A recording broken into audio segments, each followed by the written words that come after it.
Hi everyone, welcome back to another episode of Gameplay Classic.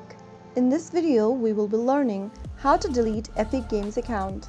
Deleting your Epic Games account is a permanent action, and once deleted, your account and all the associated data cannot be recovered.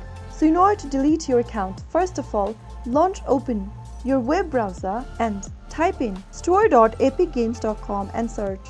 Once you do that, you'll end up in the official website for Epic Games, where you will need to log into your account first by entering your credentials. Once you're logged into your account, go to the upper right corner and click on your profile picture. Click on the account option from the pop-up, and within the account settings menu, scroll all the way down and click on Request Account Delete. In the pop-up, confirm your deletion by clicking on Delete Account. After you do that, you might be asked to verify your identity. Follow through the instructions and your account will be deactivated immediately. But it won't be permanently deleted for 14 days. This gives you a chance to change your mind.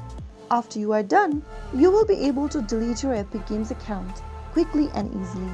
If you found the video to be helpful, go ahead and give us a thumbs up. Don't forget to subscribe to the channel by hitting the subscribe button. Press the bell icon so that you'll never miss another upcoming upload from us. I will be back again in the next video. Thank you for watching.